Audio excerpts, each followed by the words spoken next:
हरियाणा की हर अपडेट के लिए बेल आइकन दबाएं और सब्सक्राइब करें STV हरियाणा न्यूज। नमस्कार, आप देख रहे हैं हरियाणा न्यूज और मैं हूं आपके साथ शुभेंदु सिंह। एक तरफ तो कोरोना महामारी अपने चरम पर है, तो वहीं दूसरी तरफ 1 मई से 18 साल से ऊपर के लोगों को वैक्सीन लगनी शुरू हो जाएगी। अब बीते दिनों जो प्रदेश में वैक्सीन की कमी देखी गई, उसके बाद सवाल यह उठने लगा कि क्या सरकार वैक्सीनेशन के अगले चरण के लिए तैयार है। तो वहीं विपक्ष बेड और ऑक्सीजन की कमी को लेकर के भी सरकार को घेरने में लगा है। हालांकि सरकार बार बार यह दावा कर रही है कि प्रदेश में ना तो वैक्सीन की कमी है और ना ही ऑक्सीजन की।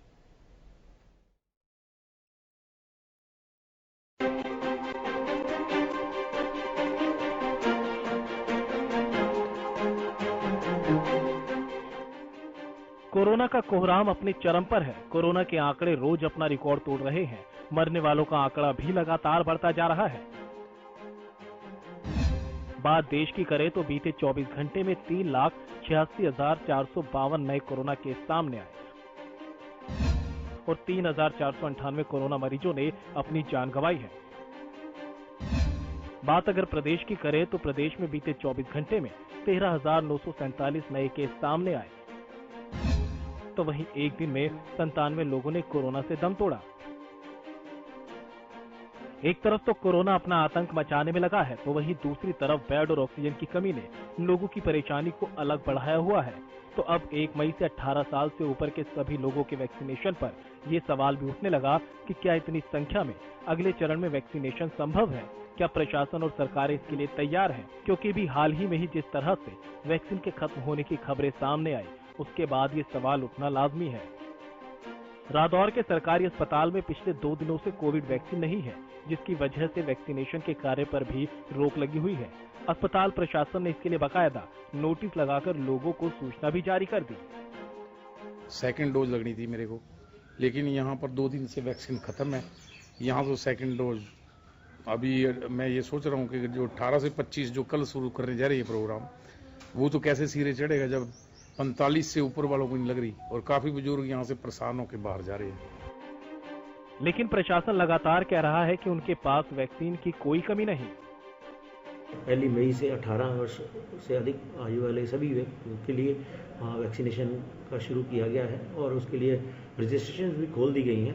और जहाँ तक स्वास्थ्य विभाग की बात है, स्वास्थ्य विभाग की पूरी तैयारियां हैं। हमने जो हमारे सेंटर्स हैं, वैक्सीनेटर्स हैं, वो सभी इसके लिए हमने मार्क किए हुए हैं। खैर, दावे तो हर कदम पर किए जा रहे हैं, लेकिन जितने दावे किए जाते हैं उनमें से आधे भी जमीनी स्तर पर पूरे हों तो कहने ही क्या, सिर्फ वैक्सीन ही नहीं, ऑक्सीजन का भी अकाल पड़ा है। हालांकि सरकार और प्रशासन लगातार कह रहा है कि प्रदेश में ऑक्सीजन की कमी नहीं है। कोई नहीं है, मेरी सब जिलों से बातचीत हुई है। अभी जहाँ भी कोई कमी होती है तुरंत प्रायोरिटी से उन जिलों को ऑक्सीजन पहुँचाई जाती है। मैं लगातार लाइन पर हूँ। ऑक्सीजन की जो सप्लाई है, कहाँ कमी आती है, तुरंत निर्देश देकर पूरा कराएगा। साइबर सिटी गुरुग्राम का भी यही हाल है। कहने को तो साइबर सिटी है, लेकिन यहाँ भी कई अस्पतालों के पास कुछ ही घंटों की ऑक्सीजन बची है। 3:30 बजे रात से उनके पास ऑक्सीजन नहीं है और अभी मुझे बोला है सुबह से वो उनको सांस भी ठीक से नहीं आ रही है। अगर ऑक्सीजन नहीं मिला तो वो जिएंगे कैसे? कौन बचाएगा? मैं अकेली हूँ यहाँ पे, मेरे घर में सब बीमार है, कोई उन्हें देखने वाला नहीं है। अब मैं कहाँ जाऊँ ऑक्सीजन? जब अस्पताल का स्टाफ ऑक्सीजन लेने गया तो सुनिए क्या सच निकलकर सामने आया।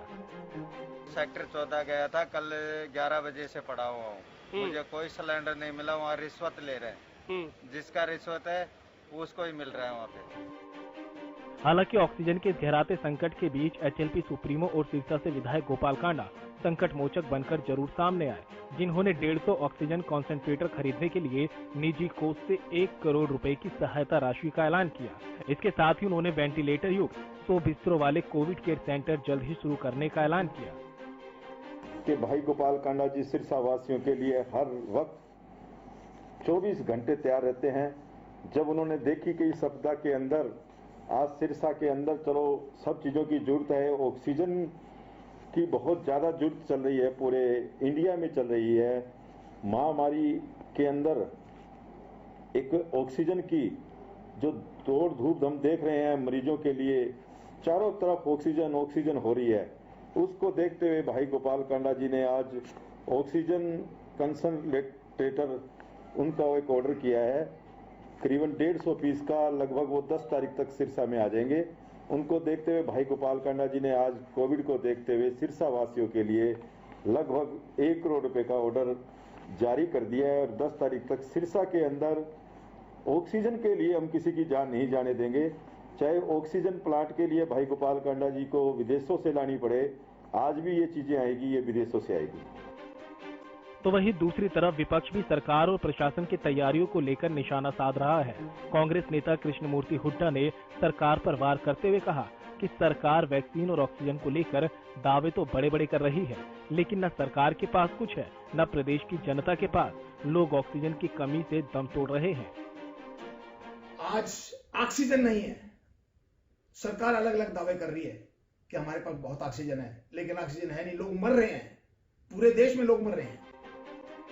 खैर, दावों और हकीकत में तो अंदाजा इस बात से भी लगाया जा सकता है कि सरकार एक तरफ बार बार कह रही थी कि प्रदेश में लॉकडाउन नहीं लगेगा, लेकिन अब जो फैसला सरकार ने लिया है उसने लॉकडाउन के भी संकेत दे दिए।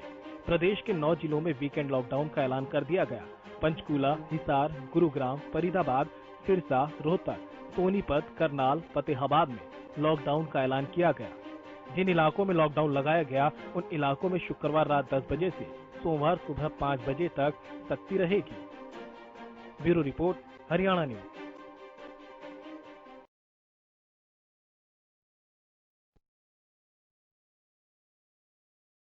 चलिए अब जरा आगे बढ़ जाते हैं। रिपोर्ट आपने देख ली है और इस रिपोर्ट के देखने के बाद कोरोना का जो संकट इस वक्त पूरे देश भर के अंदर बना हुआ है, लेकिन अलग अलग राज्य इससे निपटने की जो तैयारियां कर रहे हैं वो कितनी कारगर साबित हो रही हैं और इस पर क्या क्या सवाल उठ रहे हैं, जरा उन सभी चीजों को देख लेते हैं।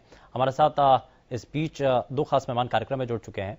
हमारे साथ संजीव भारद्वाज कार्यक्रम में जुड़ चुके हैं। संजीव जी, बहुत स्वागत है। और रंजिता मेहता हमारे साथ फोन लाइन के जरिए जुड़ चुके हैं, भारतीय जनता पार्टी से प्रवक्ता। बहुत स्वागत है रंजिता जी आपका भी कार्यक्रम में। जरा जल्दी से मैं संजीव जी आपसे ही ये जानना चाह रहा हूं कि एक तरफ बढ़ता संक्रमण खतरा बहुत हद तक नजर आ रहा है, हम देख रहे हैं कि हर रोज नए संक्रमण के मामले पुराने आंकड़ों को तोड़ रहे हैं, और सरकार दूसरी तरफ ये कह रही है कि आश्वस्त रहिए, निश्चिंत रहिए, व्यवस्थाएं की हुई हैं। क्या भरोसा है विपक्ष को, सिर्फ आलोचना नहीं?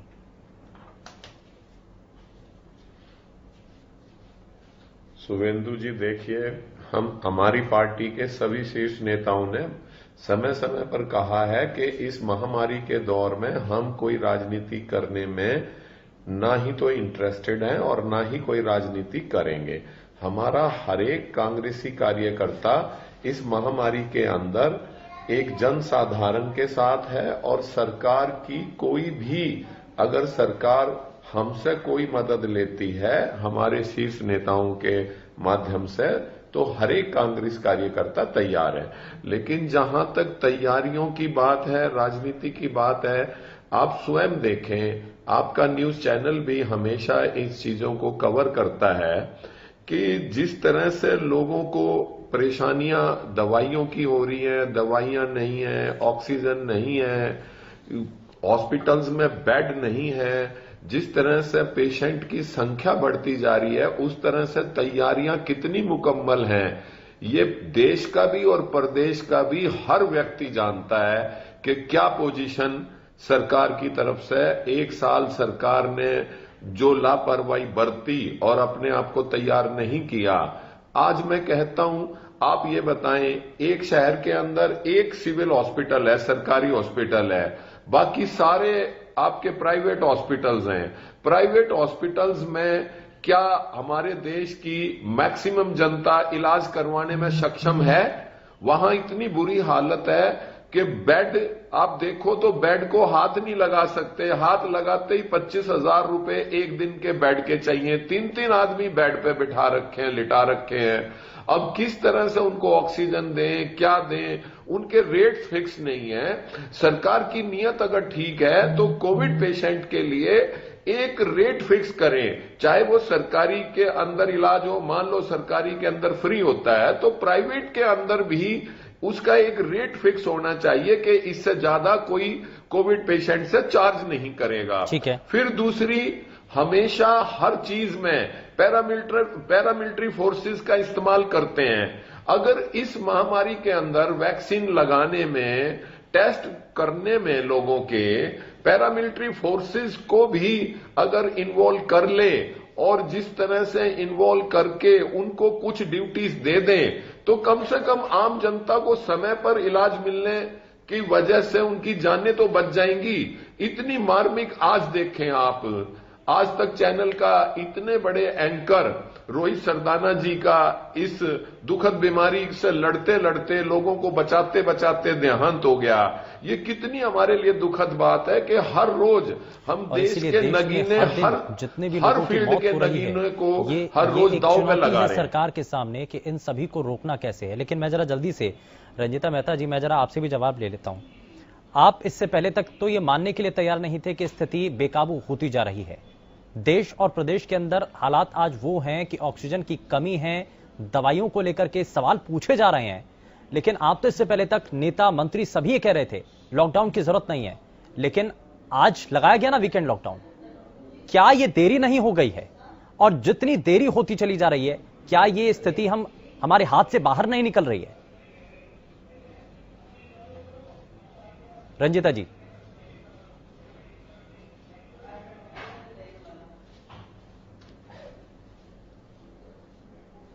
लगता है शायद संपर्क टूट गया है। लेकिन मैं वापस से जरा, संजीव जी, ये शुरुआत में कहा गया, हरियाणा की सरकार के नेता, मंत्री, विधायक सभी आकर के कहते कि अभी ऐसे हालात हरियाणा में नहीं हैं, हरियाणा में लॉकडाउन लगेगा नहीं। लेकिन आज हालात बन गए ना ऐसे, तो क्या देरी कर दी गई? शुभेंदु जी, आप एक रिस्पॉन्सिबल चैनल के एंकर हैं। आप ये खुद समझ सकते हैं किस तरह से हम कितने कितने अच्छे लोगों को, कितने कितने एक गुणी लोगों को इस बीमारी की वजह से खो रहे हैं। ये मुझे शब्दों में बताने की जरूरत नहीं है। जहां तक आप गवर्नमेंट की बात करते हैं, चाहे वो केंद्र सरकार है, चाहे वो प्रदेश की सरकार है, क्या आप आम आदमी से, जो खेत में मजदूरी करता है, जो उद्योगों में मजदूरी करता है, जो उद्योग चलाते हैं, अब किसी भी वर्ग से जाके पूछें कि क्या हालत हो रही है। डर और दहशत का माहौल इस तरह से भयावह हो गया है कि हर आदमी काम करने का उसका मन नहीं करता, घर में कोई ना कोई बीमार रहता है। और अभी तो ये हालत जब है, जब ये सेकंड स्टेज है, इसकी थर्ड स्टेज भी आएगी, फोर्थ स्टेज भी आएगी, फिफ्थ भी आएगी। ये लोगों की जानें गवा के अगर हम जागे, सरकार जागी, तो क्या जागी? मैंने इससे पहले कहा है, आप ही बताएं शुभेंदु जी, आपके माध्यम से मैं सरकार से, अपने प्रदेश की, केंद्र की सरकार से पूछना चाहता हूं। बार बार 4 लाख आप रोज दिखाते हैं कि आज 3,86,000 नए केसेस आ गए। पुराने केसेस उस मात्रा में ठीक नहीं हो पा रहे जिस मात्रा में नए केसेस आ रहे हैं। तो कोई जादू की छड़ी तो है नहीं कि भाई वो उसी सरकारी हॉस्पिटल में, हर एरिया में 1 या 2 सरकारी हॉस्पिटल्स हैं, उनके अंदर 200, 400, 500, 700 बेड हैं। अब जो प्राइवेट हॉस्पिटल्स के अंदर जो लूट खसोट, काला बाजारी का धंधा चल रहा है, क्या कोरोना महामारी के अंदर आम आदमी की जेब को बचाते हुए, खर्चे को बचाते हुए, जान को बचाते हुए, क्या उसके रेट फिक्स नहीं होने चाहिए प्राइवेट? ठीक है, यहां पर एक पहली चीज तो ये कि प्राइवेट अस्पतालों के अंदर रेट तय होने चाहिए, क्योंकि किसी भी अस्पताल के अंदर अपने मनमर्जी से दाम वसूले जा रहे हैं। एम्बुलेंस की जो व्यवस्थाएं हैं, हमने तस्वीरें भी दिखाई अपने दर्शकों को, कोविड के लिए, बिल्कुल कोरोना पेशेंट्स को लेकर के। और गुरुग्राम के अंदर तो हालात ये हैं कि जो एम्बुलेंस बुलाई जाती है तो मनमाने दाम वसूले जाते हैं, वेटिंग चार्जेस इतना ज्यादा लिया जाता है, 1 घंटे का 1,000, 2,000, जैसा जिसका हाथ लग जाए, दाव लग जाए, उसी हिसाब से पैसे मांग लिए जाते हैं। लेकिन क्या अभी तक की जो सिचुएशन है उससे निपटने में सरकार ये कह रही है कि हम वैक्सीनेशन के जरिए जो संक्रमण की चेन है, या तो पहला लॉकडाउन, आपको क्या लगता है? वैक्सीनेशन का अभियान तो चल रहा है, उसमें हालांकि बहुत सारे सवाल भी हैं, उस पर भी मैं आऊंगा, लेकिन क्या अब इस चेन को तोड़ने के लिए लॉकडाउन संपूर्ण रूप से लगा देना चाहिए?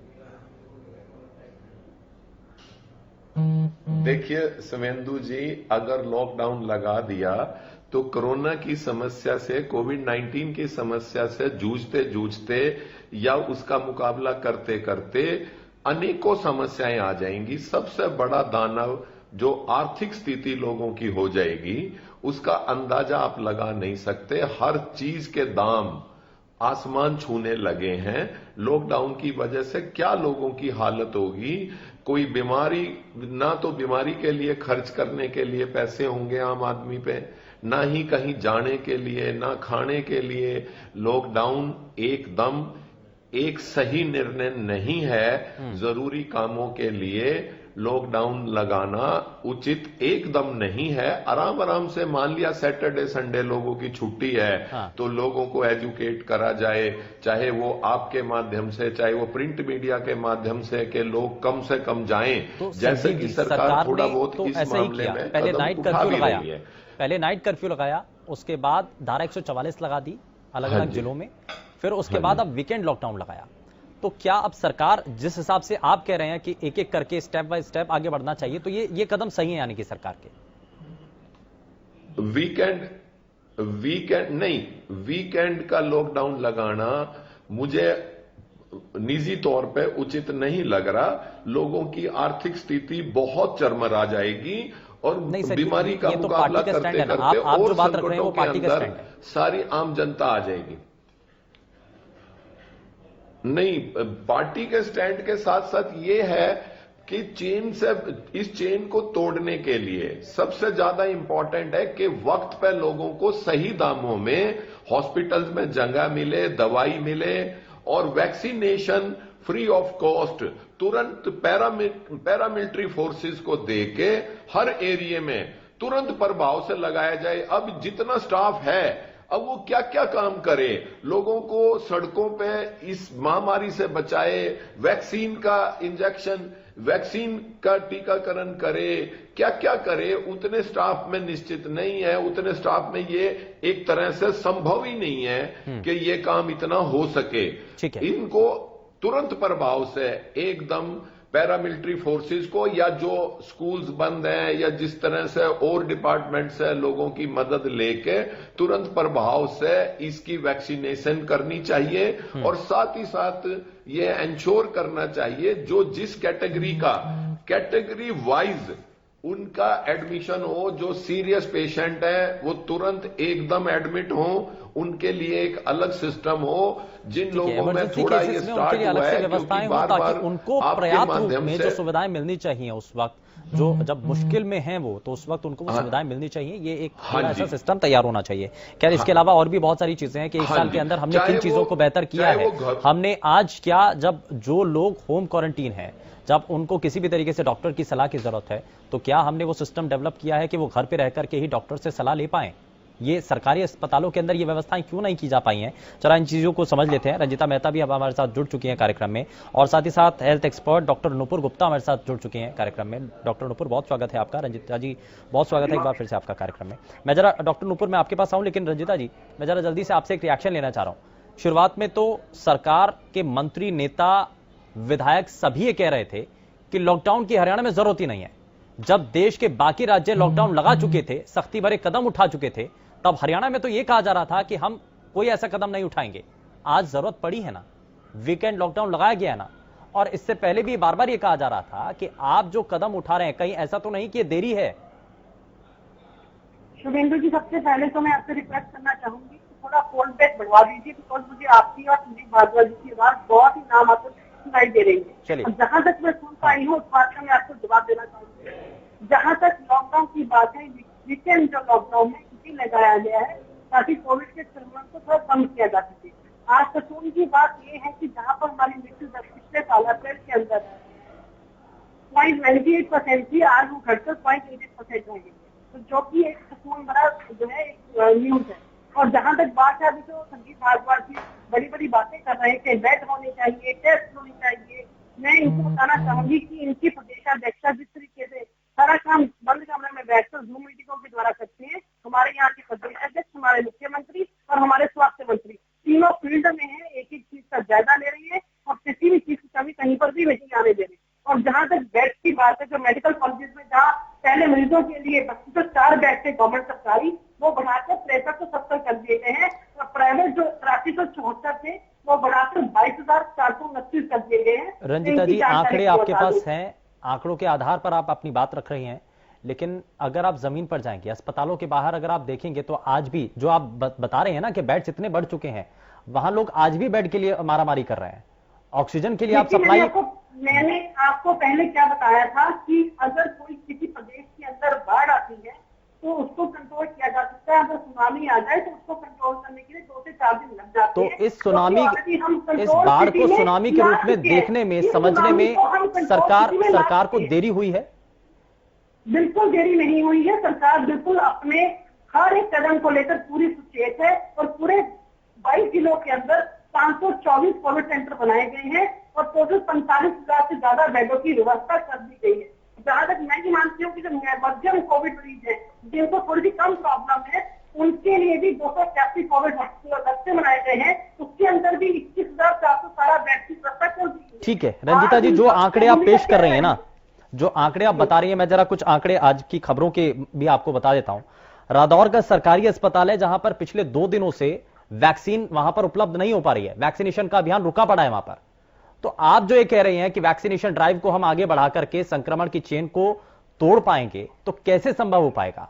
और ये शॉर्टेज की बात, ये शॉर्टेज की बात यहां नहीं है, ये पंजाब, राजस्थान, ये अलग अलग राज्य इसको लेकर के पहले ही सवाल उठा चुके हैं कि हमारे पास वैक्सीन की डोज है ही नहीं, हम 1 तारीख से क्या करेंगे? देखिए, जहां तक हमारे प्रदेश की बात है, ऐसी कोई भी दिक्कत नहीं है। प्रॉब्लम क्या आ रही है, प्रदेश में अगर एक जिले के अंदर 7 जगह पे या 8 जगह पे, 15 जगह पे या 20 जगह पे वैक्सीनेशन हो रही है, तो मरीज एक सेंटर में ज्यादा जा रहे हैं, दूसरे सेंटर खाली पड़े, जिसकी मैनेजमेंट के लिए उनको ये रिक्वेस्ट की जा रही है कि अगर वाकई आप इंजेक्शन लगवाना चाहते हैं तो आप एक दिन पहले अपना रजिस्ट्रेशन करवाएं, ताकि आपको सहूलियत से आपके नजदीकी कोविड सेंटर जहाँ पर वैक्सीनेशन हो रही है वहां पर भेजा जाए। आज पहले क्या था कि पहले वैक्सीनेशन के लिए सरकार बार बार आवाज लगाकर बुला रही थी कि आप लगवाइए, लोग नहीं आ रहे थे, कहीं ना कहीं लोगों में डर था। अब सरकार ने उनको उनका डर खत्म किया है और बताया है कि कोविशील्ड और नहीं, तो डर बनाया किसने? जो आप डर कह रहे हैं, अफवाहें जो फैलाई थी वो विपक्ष द्वारा फैलाई जा रही थी। जो डर बिठाया जा रहा था, कहीं ना कहीं विपक्ष उसके अंदर अपना पूरा रोल निभा रही थी ताकि सरकार को बदनाम किया जाए। और कहीं ना कहीं रंजिता जी, अगर आप ये कह रहे हैं कि रूमर्स अगर विपक्ष ने फैलाए थे, तो अब विपक्षी तो कह रहा है कि वैक्सीन लगवा रहे हैं, विपक्षी तो ये कह रहा है कि वैक्सीन लगवाएं और इसलिए वैक्सीन लगवाने के लिए लोग आ भी रहे हैं। तो इसमें तो 2 बातें हैं कि ये या तो सरकार की बात ना मानकर के विपक्ष की ज्यादा बात मान रहे हैं। विपक्ष के दावा था उसको खत्म करने का काम सरकार ने किया है। सरकार ने बार बार सुचेत कर अच्छे रिजल्ट दिए हैं, जहां पर एवरेज प्रतिदिन टेस्टिंग पिछले साल अप्रैल के अंदर 881 प्रतिदिन हो रहे थे, नवंबर के अंदर वो टेस्टिंग बढ़ाकर 32,270 की गई है और आज वही चलिए ठीक है 47,000 टेस्ट पर डे हो रहे हैं। ठीक है, सरकार अपनी तरफ से जितनी सहूलत जैसे वो दे रही है, विपक्ष घूम मीटिंग। मैं जरा जल्दी से एक रिएक्शन संजीव जी से ले लेता हूं, उसके बाद मैं डॉक्टर नूपुर में आपके पास आता हूं। ठीक है रंजिता जी, इस तरीके से हमारे प्रदेश अध्यक्ष ने बाहर से भी ऑक्सीजन मंगवाने का काम किया है। ठीक है, उस पर भी बात करेंगे। जो बाहर से ऑक्सीजन की कमी जो प्रदेश के अंदर है, उसकी पूर्ति के लिए जो कोशिशें की जा रही हैं, उस पर भी बात करूंगा। लेकिन एक जल्दी से रिएक्शन, संजीव जी कुछ कहना चाह रहे हैं? शुभेंदु जी प्लीज कॉल बैक बढ़ा दीजिए, मुझे आवाज नहीं सुनाई दे रही है। आपको बताऊं, बिल्कुल रंजिता जी, ये थोड़ा ठीक करवाता हूं मैं, टेक्निकल इशू आ रहा है, इसको जरा ठीक करवाता हूं। संजीव जी जवाब। शुभेंदु जी, आपके माध्यम से ये सारा प्रदेश भी सुन रहा है सारी बातें।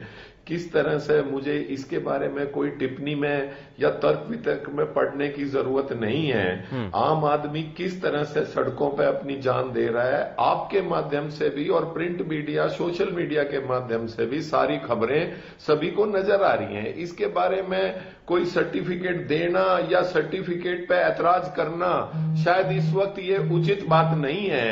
हम अगर आम जनता के नुमाइंदे हैं और आम जनता की सेवा के लिए हम इन पार्टीज में हैं, तो बार बार आप देखें कि कैसे जानने जा रही हैं, कैसे कोई चीज ना बेड मिल रहा, ना ऑक्सीजन मिल रही, ना मेडिसिन मिल रही, फिर भी कह रहे हैं सब ठीक है। तो ये तो जनता से ही पूछने वाली बात है। अब बार बार लड़ने की तो बात नहीं है, क्या ठीक है इसमें। किसी हॉस्पिटल में आप बताएं, क्या प्राइवेट हॉस्पिटल में मनमाने रेट नहीं लिए जा रहे? क्या सारे के सारे सिविल हॉस्पिटल में ही एडमिशन हो रहे हैं लोगों के?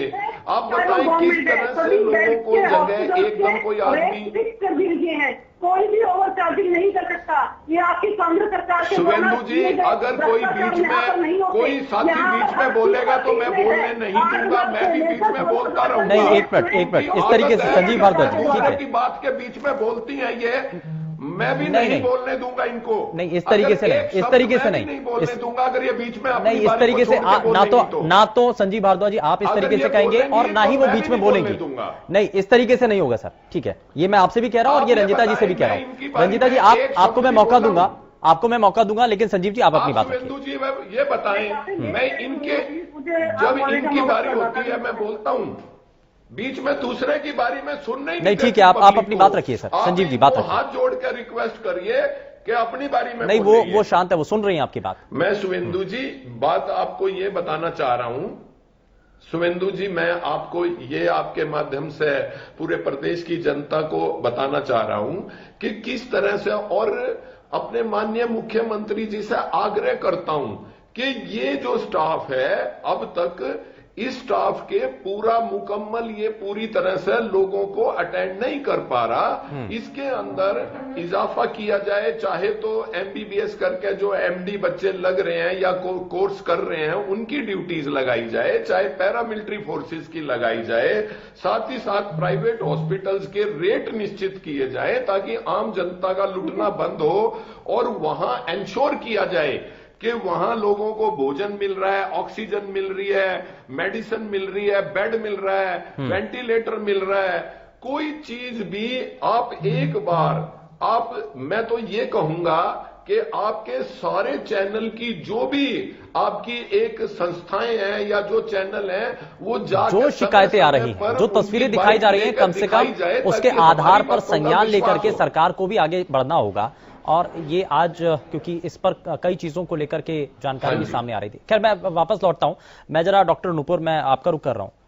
आज जो हरियाणा की सरकार ने कदम उठाया है, वीकेंड लॉकडाउन का जो कदम उठाया, ये आपको लगता है कि ये सही कदम है या आपसे पहले तक उठ जाना चाहिए था, या संपूर्ण रूप से हरियाणा के अंदर लॉकडाउन की सिचुएशन है, आगे एक्सट्रीम सिचुएशन से बचने के लिए आज पहले से कदम उठा लें या कोशिशें कर लें तो बाद में हम स्थिति को संभाल पाएंगे? देखिए, लॉकडाउन तो एक चीज है, lockdown is not everything. Lockdown सिर्फ एक पार्ट है to control the chain of transmission, पर साथ ही साथ हमें चाहिए बिहेवियर चेंज, साथ ही साथ हमें एजुकेट करना है जो कि हम अब तक नहीं कर पाए। तो बहुत से लोगों को जो अभी भी ठीक से मास्क नहीं लगाते, जिनका मास्क वेल फिट नहीं होता, जिनका मास्क फेस और नाक के नीचे रहता है, तो और अब जो रिसर्च नहीं कहती है कि डबल मास्क आपको और भी प्रोटेक्ट करेगा, तो अगर हम मास्किंग को नियम बना दें और हर जना रिलीजियसली फॉलो करे और हर जना इसकी रिस्पॉन्सिबिलिटी ले, जब इंडोर अंदर रहने के लिए बोला गया है उसको हम फॉलो करें तो बहुत सिचुएशन कंट्रोल में आ सकती है। पर उसके अलावा जो हमारे सिम्टम्स हैं इसकी जानकारी अब ऑलमोस्ट सभी लोगों को है, तो हमारी जो सिम्टम है उसको हमें अर्ली डिटेक्ट करना है। इसके लिए हमें डिनाइल भी नहीं रहना कि मुझे कोरोना नहीं हो सकता, चाहे वो जुकाम है, चाहे वो गला दर्द है, चाहे स्मेल जाए या टेस्ट जाए, कुछ भी हो, पर हमें अर्ली मेडिकल एडवाइस लेनी है। अभी हमें पता है कि बीमारी इस स्टेज में है कि मॉडरेट टू सीवियर केसेस बहुत हो रहे हैं और सभी के रिश्तेदार या फैमिली मेंबर या बहुत क्लोज कॉन्टैक्ट भी इस बीमारी से जूझ रहे हैं। तो हमें लोगों को ये बताना है कि अर्ली मेडिकल एडवाइस लेना जरूरी है, सही टाइम पर टेस्ट हो, सही टाइम पर दवा शुरू कर दी जाए। और ये जरूर है कि अब डॉक्टर भी थक रहे हैं, इससे हेल्थ केयर वर्कर भी परेशान हो रहे हैं, लेकिन ये टाइम हमें और भी स्ट्रगल करना है और एक्चुअली यूनाइटेड रहना है। वैक्सीनेशन एक और तरीका है to control the disease and to control the spread. तीसरी चीज जो टेली कंसल्टेशन है, जो कि प्राइवेट हॉस्पिटल तो कुछ हद तक इसको फॉलो कर पा रहे हैं, पर लेकिन गाँव में या फिर स्मॉल सिटीज में, टाउन्स में वो लोग अभी भी इसका एक्सेस ठीक से नहीं कर पा रहे। ऐसे समय में कुछ बीमारियां ऐसी हैं जो प्रोग्रेस भी हो जाती, तो हम हर जने को अपनी एक रिस्पॉन्सिबिलिटी लेनी है। ठीक है, बिल्कुल हर किसी को अपनी जिम्मेदारी निभानी होगी और जिम्मेदारी निभाने के साथ साथ हमें यह भी देखना होगा कि बीते 1 साल के दौर में हमने कितने कदम आगे बढ़े हैं और ऑनलाइन परामर्श के लिए हमने या हमारी सरकार ने क्या और कदम उठाए हैं। जो लोग घर में रह करके आइसोलेट हैं उन तक कैसे जानकारी पहुंचे, किन दवाइयों की उनको जरूरत है, क्या असल मायने में वो मिल भी पा रही हैं या नहीं मिल पा रही हैं। सरकार को हालांकि इन सभी चीजों की उपलब्धता पूरी करवानी चाहिए। क्या वो करवा पा रही है, सवाल यही होगा। लेकिन छोटे से ब्रेक के बाद आप सभी का स्वागत है। जरा जल्दी से आगे बढ़ते हैं बिना समय गवाए। सभी खास मेहमान लगातार हमारे साथ बने हुए हैं, जरा उनका रुख कर लेते हैं। रंजिता मेहता जी, मैं जरा जल्दी से इस पर एक रिएक्शन लेना चाहता हूं। अब 1 तारीख से वैक्सीनेशन के अगले चरण में हम पहुंच रहे हैं। 18 साल से ज्यादा उम्र के जो यूथ है, जो युवा वर्ग है, हम उनको भी वैक्सीनेट करने जा रहे हैं। इसको लेकर के प्रदेश सरकार की क्या तैयारियां हैं?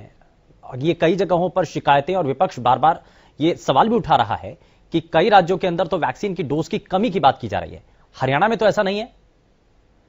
देखिए, निश्चित तौर पे बिल्कुल भी किसी बात की कमी नहीं है। भरपूर मात्रा में वैक्सीन हमारे पास अवेलेबल है। आज मैंने भी कई डिस्पेंसरीज का दौरा किया और बाकायदा बड़े सिस्टम से हर जगह पर चाहे फर्स्ट डोज थी चाहे सेकेंड डोज थी, सभी लोगों को लगाई जा रही है। और बल्कि मेरी उम्र 45 साल से कम है, तो मुझे आज रजिस्ट्रेशन अगर करवाना था तो नहीं हो पाया, वो कल सुबह से होगा। हर चीज बहुत सिस्टमेटिकली हो रही है और एक एक डोज जो है वो पूरी जवाब दे रही है कि वो किसको लगा है, किस उम्र के व्यक्ति को लगा है। तो हर चीज बड़ी सिस्टमेटिकली चल रही है।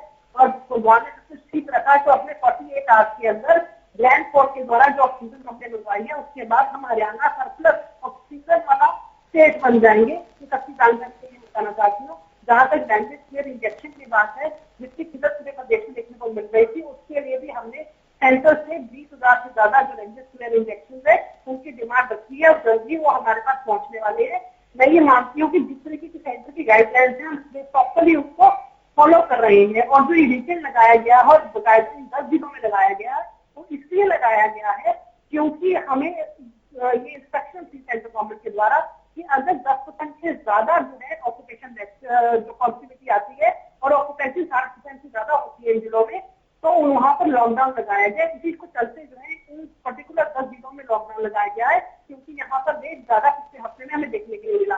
तो हर चीज स्थिति पूरी कंट्रोल में है। तो विपक्ष से गुजारिश करूंगी कि कम से कम झूठ परोसना बंद करें और अफवाहें फैलाना बंद करें। और इस समय कंधे से कंधा मिलाकर अगर आप प्रेज नहीं कर सकते, आप सहायता नहीं कर सकते, कम से कम सिर्फ आलोचित बनकर आलोचना ना करें। ये मेरी उससे गुजारिश है, क्योंकि इस प्रदेश का मुख्यमंत्री, इस प्रदेश के प्रदेश अध्यक्ष और इस प्रदेश के जो स्वास्थ्य मंत्री हैं, वो तीनों बड़े सुदृढ़ हैं। और उसके चलते जितने भी हमारे मंत्री हैं वो भी सहयोग कर रहे हैं। अपने पर्सनल कोटे से डोनेशन देकर वो बाहर से ऑक्सीजन। रंजिता जी, आज हम देख रहे हैं, ठीक है, ये बात ठीक है कि अफवाहें ना फैलें, कम से कम सच्चाई सामने जरूर आए। लेकिन एक बात यहां पर जरूर सामने आई है, सुप्रीम कोर्ट के द्वारा आज एक टिप्पणी भी की गई और कहा कि हम देख भी रहे हैं कि मदद मांगने वालों की और मदद करने वालों की एक सोशल मीडिया पर एक चेन बनी है, जहां कहीं से भी कुछ नहीं मिलता तो सोशल मीडिया पर आकर के मदद की गुहार लगाई जाती है और कुछ लोग भी सामने आते हैं, मदद की जा रही है। लेकिन इस दौरान अगर कहीं से कोई सिस्टम को लेकर के सवाल उठा दिया जाता है तो उनके खिलाफ एक्शन भी ले लिया जाता है। हालांकि हरियाणा में अभी ऐसा कोई मामला सामने नहीं आया है, लेकिन ये हम एक सीख के तौर पर या इसको हम दूसरे राज्यों से सीखने के बाद हम ये कर सकते हैं कि सोशल मीडिया के जरिए या कोई ऑथेंटिक अगर हमें लगता है कि वाकई में जरूरतमंद है तो उसकी मदद तो की जा सकती है। इसके लिए भी कुछ है। जरूरतमंद की जरूरत को पूरा करने के लिए बाकायदा हेल्पलाइन जारी की गई है, न केवल सरकार के द्वारा बल्कि भाजपा के द्वारा पैरेलल जो है हेल्पलाइन चलाई जा रही है। मैं स्वयं भी ड्यूटी देती हूँ 5 घंटे की, और प्रदेश में किसी भी इंसान को किसी भी चीज की जरूरत है तो हमारी पूरी कोशिश रहती है कि जल्दी से जल्दी उसका निवारण किया जाए। चाहे उनको ऑक्सीजन रिफिल कराना है सिलेंडर, चाहे उनको बेड दिलवाना है, चाहे उनको वेंटिलेटर दिलवाना है, चाहे उनको इंजेक्शन की पूर्ति करवानी है।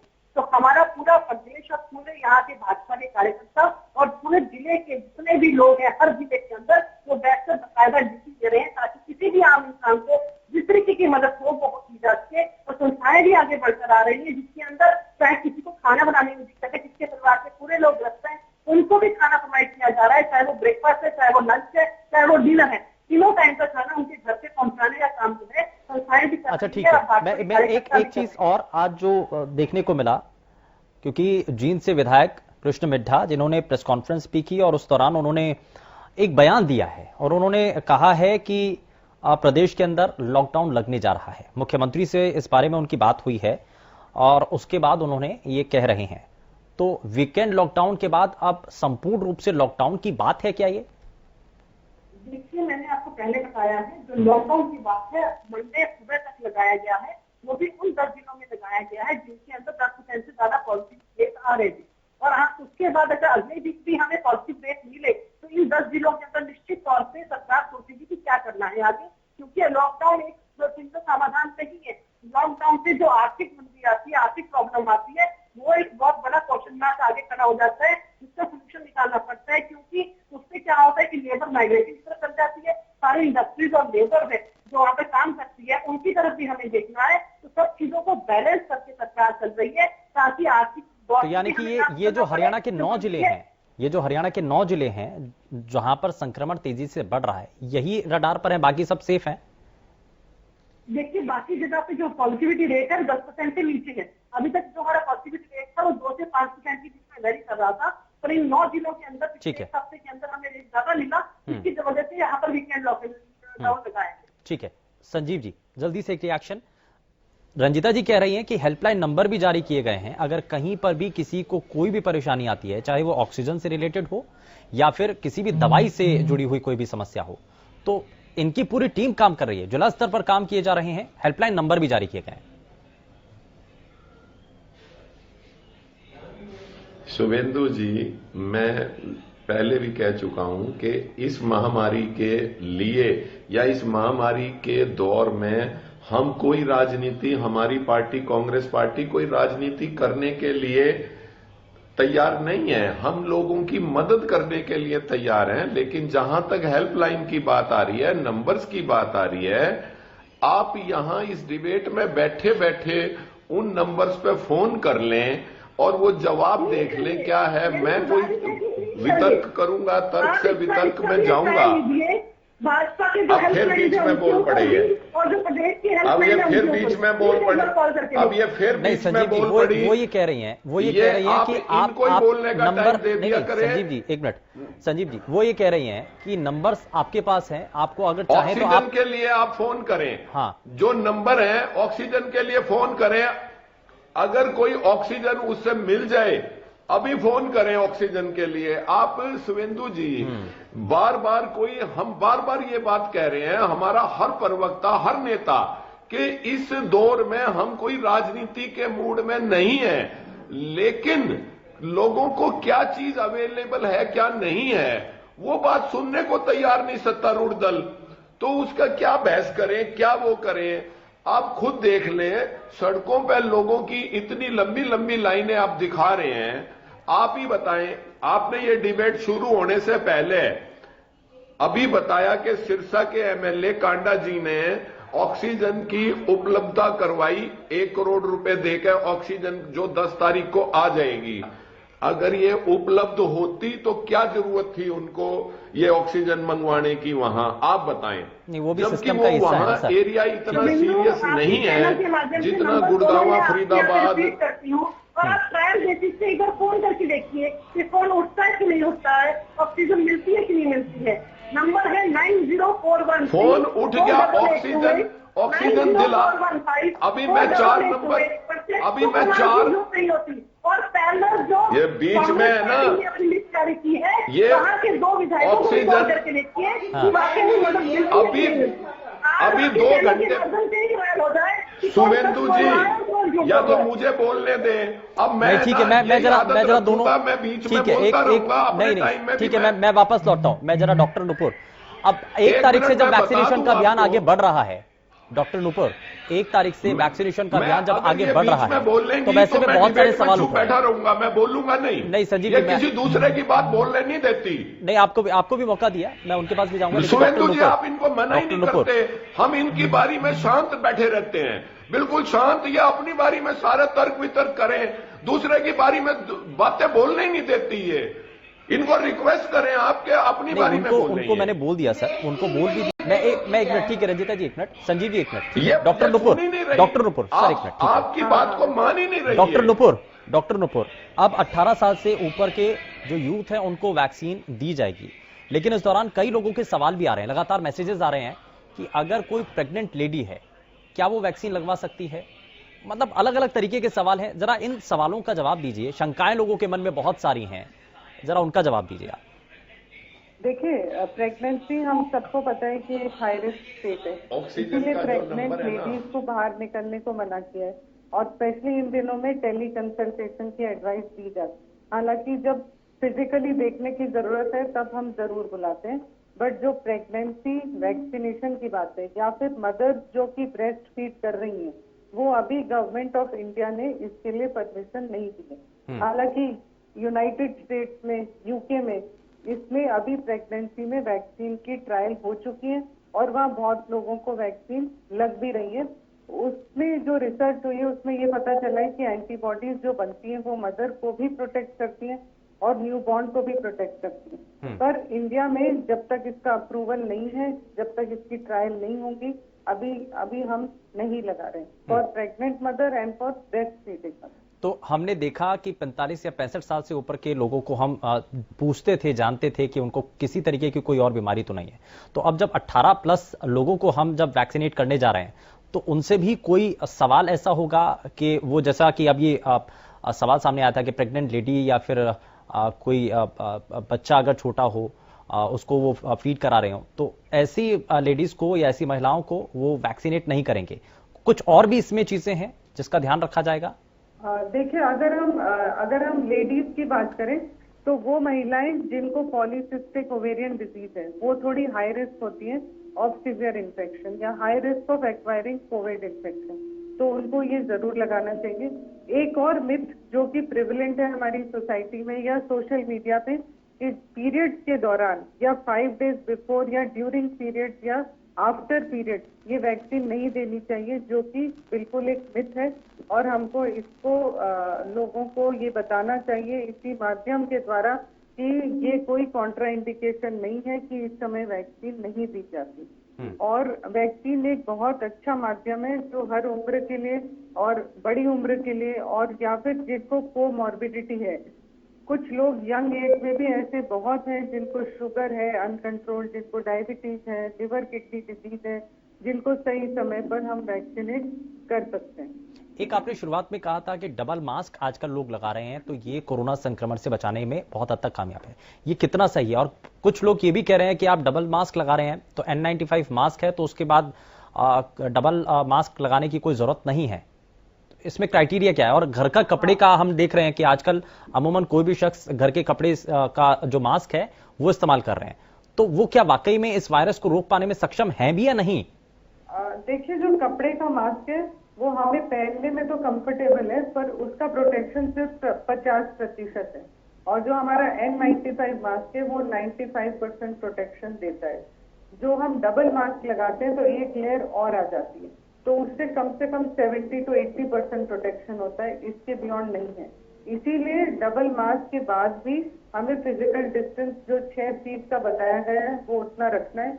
और जब हम बात करते हैं, जब हम खांसी करते हैं, जब हम छींकते हैं या जोर से बोलते हैं, तभी वायरस पार्टिकल और भी हवा में आते हैं।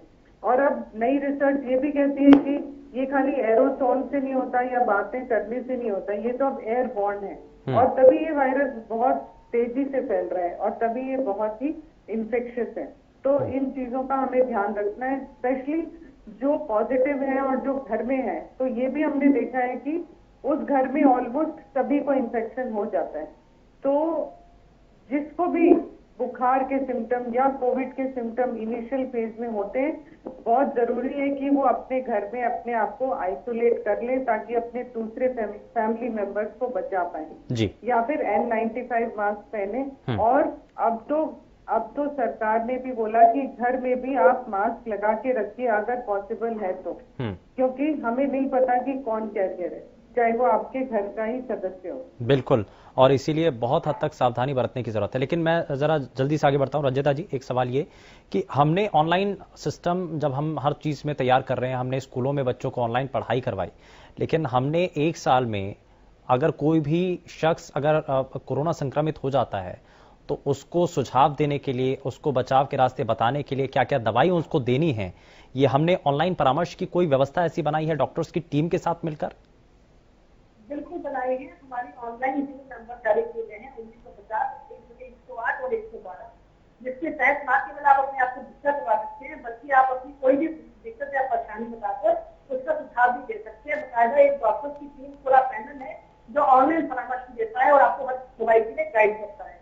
आज दिक्कत की बात इसलिए है कि हरियाणा जो प्रदेश है वो चारों तरफ से डिफरेंट स्टेट से घिरा हुआ है, जिसके चलते जो पूरा दबाव और बोझ है वो हरियाणा पर आया हुआ है। उसके बावजूद हम वो बोझ को धो भी रहे हैं और उसको बहुत अच्छे तरीके से मैनेज भी कर रहे हैं। जहाँ पर हरियाणा वासियों को हम अच्छी सेवाएं कर रहे हैं, वहाँ पे दिल्ली का लोड भी हम उठा रहे हैं, हम यूपी का लोड भी उठा रहे हैं, राजस्थान का लोड भी उठा रहे हैं, हम हिमाचल का लोड भी उठा रहे हैं और पंजाब का लोड भी। आप ये देखिए उसके बावजूद हम व्यवस्था को बिगड़ने नहीं दे रहे, क्योंकि इस प्रदेश का मुख्यमंत्री बहुत सजग है। वो एक एक इंसान जो इस हरियाणा का वासी है या हरियाणा का वासी नहीं है, इस देश का वासी है, उसकी सेवा के लिए करते हैं और वो नहीं चाहते कि कोई भी ऐसा इंसान किसी भी चीज से छूट से उसका नुकसान हो या अपनी जान गंवाए। बिल्कुल सतर्क होकर काम किया जा रहा है, जिसके चलते हमारे माननीय प्रदेश अध्यक्ष अनिल धनखड़ जी ने आज एक नया कदम उठाया है कि ऑक्सीजन बाहर से यूएसए से भी मंगवाई जा रही है और अपने कॉस्ट से कुछ मंत्री लोग सहयोग करके मंगवा रहे हैं, ताकि एडिशनल चीजें हमारे यहाँ पे उपलब्ध हो। किसी भी चीज की कमी है जो पूरे प्रदेश के अंदर ना हो। ठीक है संजीव जी, हम हरियाणा के जो लोग हैं, हरियाणा के वासी हैं, उनका इलाज तो कर ही रहे हैं, बाकी राज्यों से आ रहे मरीजों का भी हम ट्रीटमेंट कर रहे हैं। देखिए शुभेंदु जी, इस बात में कोई दो राय नहीं। एक दो स्टेशंस ऐसे हैं जहां हॉस्पिटल्स में दूसरे प्रदेश के भी या दूसरे देश के भी लोग, जैसे गुड़गामा में वेदांता है, ये है, तो आ जाते हैं, उसमें कोई दो राय नहीं। लेकिन जिस तरह से हमारे प्रदेश में कैजुअलिटी हो रही है वो 90% शायद, मैं ये आंकड़ा मुझे एग्जैक्ट नहीं है, लेकिन अपने प्रदेश की कैजुअलिटी भी बहुत हो रही है। जितनी भी इन्होंने कोशिश की है मौजूदा सरकार ने, वो नाकाफी है।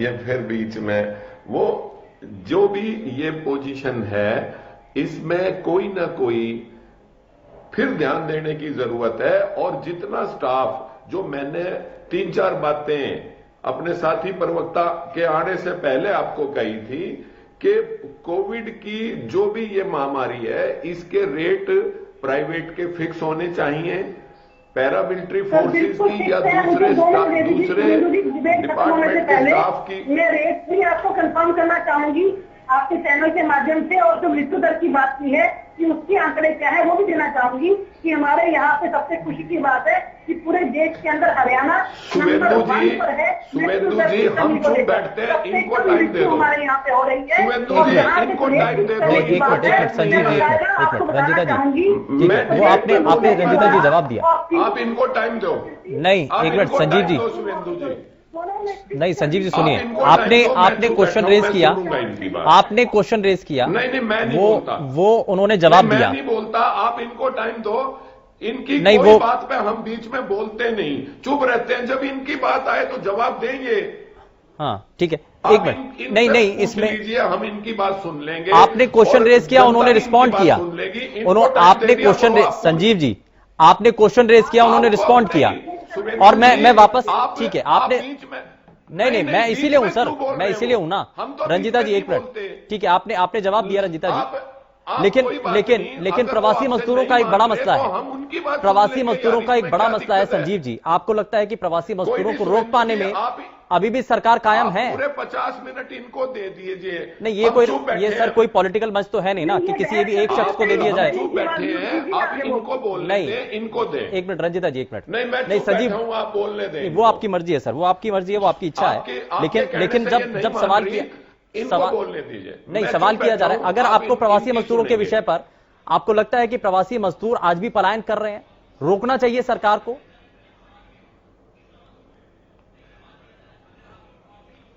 मुझसे पूछ रहे हैं शुभेंदु जी? बिल्कुल संजीव जी। शुभेंदु जी ये बात मुझसे पूछ रहे हैं क्या? बिल्कुल। मैं कह रहा हूं शुभेंदु जी, सरकार को हर वर्ग के व्यक्ति के अंदर विश्वास पैदा करना चाहिए इस महामारी से लड़ने के लिए कि क्या क्या नियम अपनाएं और अपनी जगह रह के कार्य करें, कोई कहीं ना जाए, जहां उसकी रोजी रोटी है, जहां वो कुछ वर्षों से रहता है, वहां रहना चाहिए। ये विश्वास हर वर्ग के व्यक्ति को दिलाएं, जो कि ये दिलाने में अभी कामयाब नहीं हो पा रही सरकार। दूसरी बात मैं कह रहा हूं कि ये रेट्स वगैरह बार बार मैं कोई व्यक्तिगत टिप्पणी नहीं करूंगा। मेरे साथी प्रवक्ता के साथ भी ये पोजीशन आई थी, ये स्थिति उत्पन्न हुई थी, लेकिन मैं वो बोलूंगा नहीं इस वक्त। हर चलिए ठीक है, मैं ठीक है संजीव जी, आपने अपना पॉइंट रखा है, ठीक है, आपने अपना पॉइंट रखा है। जरा जल्दी से रंजीता जी, बहुत कम समय, जरा जल्दी से आप बताइए। हाँ, पहले तो इनकी इस बात से जवाब देंगी कि इनकी साथी प्रवक्ता को जो दिक्कत आई थी, एक हॉस्पिटल में ओवरचार्ज किया था, सरकार ने उसके ऊपर पूरा संज्ञान लिया, उस हॉस्पिटल को पैनलाइज किया और इसकी वजह से सरकार ने सभी जगह पर, चाहे वो सरकारी है, चाहे वो प्राइवेट है, चाहे वो अप्रूव हॉस्पिटल है, चाहे वो अनअप्रूव हॉस्पिटल है, हर जगह पर रेट जो है वो फिक्स कर दी गई है। दूसरा सवाल रंजीता जी, इस पर रिस्पॉन्ड कर दिया आपने, लेकिन प्रवासी मजदूरों में आज भी एक डर बना हुआ है। रंजीता मेहता जी, क्या इस डर को खत्म कर पाएगी सरकार? भरोसा बना पाएगी सरकार? देखिए, बिल्कुल सरकार खत्म कर पाएगी। सरकार ने पिछली महामारी के अंदर पिछले साल भी 1500 करोड़ का जो आर्थिक पैकेज था उसकी सहायता लोगों को दी थी, और इस साल भी इनिशियल स्टेज के 500 करोड़ का आर्थिक पैकेज ऑलरेडी मुख्यमंत्री। लेकिन जो मजदूर हैं उनको ये समझ नहीं आ रहा रंजीता जी। चलिए ठीक है, माफी के साथ रोकना चाहूंगा। बहुत शुक्रिया सभी खास मेहमानों का कार्यक्रम में शामिल होने के लिए। लेकिन बहुत सारी चीजें इस बात को लेकर के साफ कर रही हैं कि आज स्थिति जाहिर तौर पर ठीक तो नहीं है, लेकिन व्यवस्थाएं बनाने के लिए सभी को सहयोग करना होगा। फिलहाल